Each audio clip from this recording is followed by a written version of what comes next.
Howdy folks. So got this razor, Wade & Butcher, medium size hollow ground. Probably 11/16, something like that. I had these scales on a different Wade & Butcher, the full hollow ground one. Didn't like how they were fitting. Turned out that I copied the wrong scales or whatever for it, so it didn't really fit right. Just didn't like how it felt. It was too thick, so I thinned it out a little bit. There's the old holes. I tried filling them. It didn't blend very well, but you know what? It is what it is. The geometry on this wasn't too bad. This side was mostly okay. This side high here and really high here. So I got that squared away. No bevel on it whatsoever. You feel it. It feels sharp, but it's not set. So let me clean this real quick.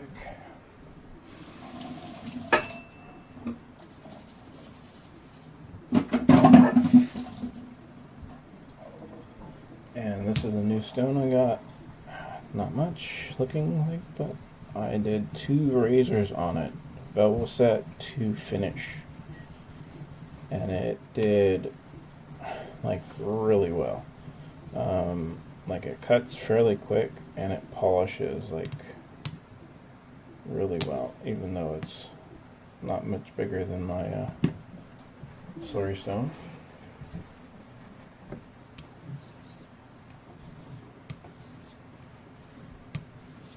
So I'm more than likely gonna go through this, get the bevel set, and then like speed everything up, and then come back when I got it all the where it's supposed to be.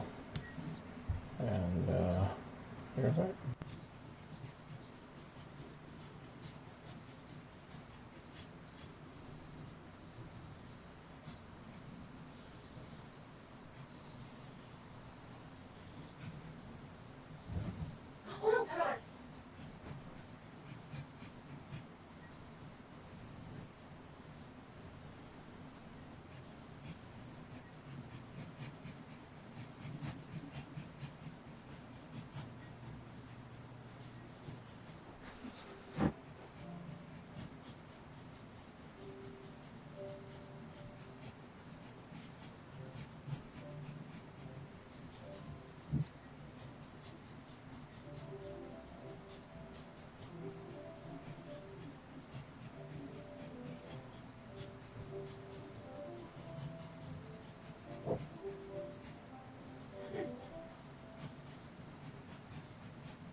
So the bevel is mostly set now.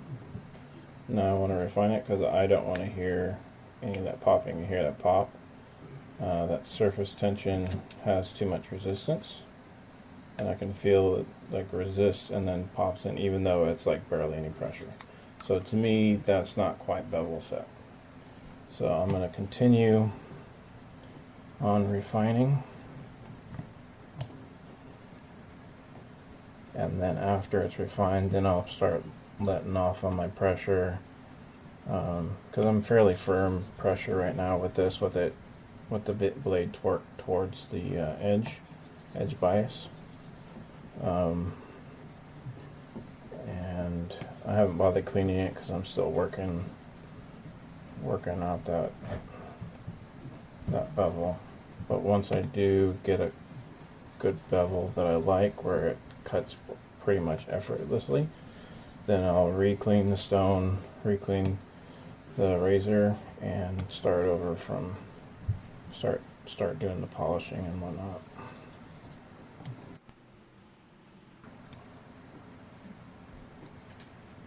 Yeah, that changed. And see, if you look, I'm pushing in with the bevel, most of it in contact, and it still goes in pretty easy. Because if you do this, like where you just do it on an angle part, it's a lot easier. But the true test is if it'll do evenly with minimal pressure along a larger area. So now I just want to rinse this and clean it. So I use this. So I basically, when you slurry, you're imprinting, kind of like going between, depending on which stone is harder. But you're basically resurfacing besides adding slurry. So I'm going to use my Zulu Gray slurry stone just to smooth out the surface, resurface it even more, refine that. And if you notice here, most of this coming off of here is the Zulu Gray. And these stones are pretty tough. So it just tells you how hard this little guy is. I mean, it's not as hard as this one I have here. I don't know if it's a vert or not, the green. But this one's tough, but it has so many inconsistencies here. It's kind of hard to use.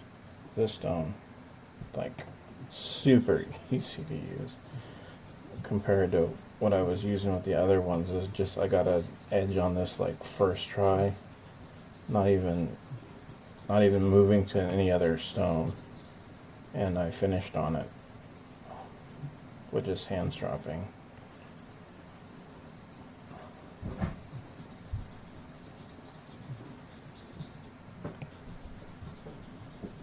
Like it was its own feeling, like the texture.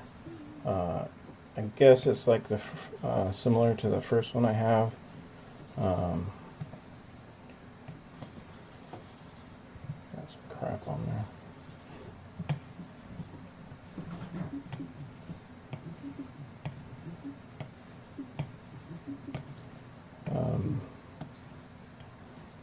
But yeah, it's pretty grabby feeling, but it's not like aggressive like this. I don't know if this is a Blanc or not, but the grit feeling on these this one is quite a bit more, and it's got more bite. So this would have been fine for bevel setting, but it doesn't refine very well or polish very well.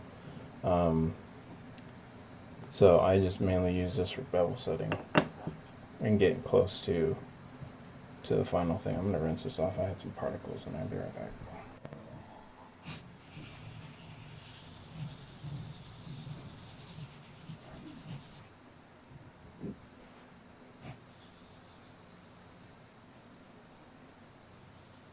So now I used up quite a bit of pressure on the blade. Still have a little bit of torque on it. But basically I want to get to the point where I'm just basically cradling, I'm just holding it there, making sure it's not flip-flopping on the stone, but I'm just basically cradling it on the stone.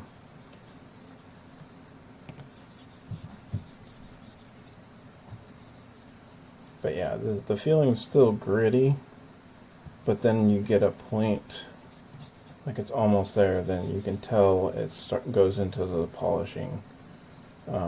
Especially when you get some more lubrication on there and it's not just the water. And I use soap in my water, my spray bottle, to add a little bit more lubrication to it as well. And I find this helps me kind of protect the edge a little bit, because if it's just water, it can grab and blow out your edge, like just ruin and set you back. And I just got used to using it with the arc, and so I prefer it that way. But when I get further on to refining, I add more lubrication. I don't think I tried the using the oil for this. I'm using, just got this one in the mail, camellia oil, and so far it works pretty good, because it has the low odor, and it it's fairly easy to clean up.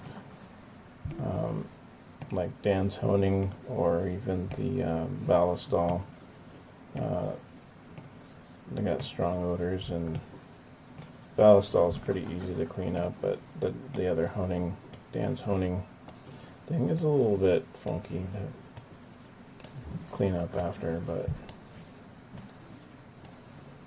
it's not too bad, but it's just convenient to use that one.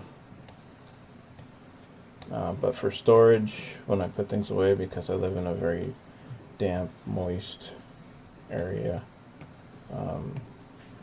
things rust like so fast. I have to use the ballistol because it's a lot thicker. It stays on there. The smell, a lot of people complain about, but it goes away after a little bit. But it seems to hold on to the onto the metal a lot better, and I guess it allows the if there's any moisture on it to be able to evaporate instead of staying on the steel. So far that's what I use for storage. But if I'm just going to be testing the razor afterwards or whatever, or it's just going to be in the closet ready for a shave, it's usually just got the committee oil on it.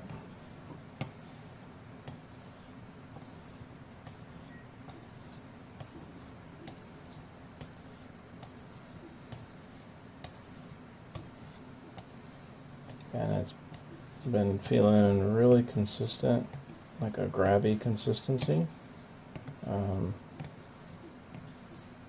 And once I get that consistent feeling from the heel to the toe, then I'm really letting up on the pressure. And right now I'm just cradling the razor, by guiding it on the stones. Even with this hand, it's more a pivot, using my other hand as a pivot, to ensure I'm not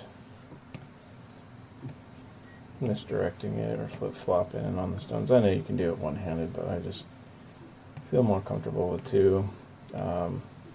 With the rolling stroke, I feel like I can teeter-totter it evenly, and it doesn't feel like I'm skipping or missing spots or skimming over the blade. I want to feel that consistency the whole draw.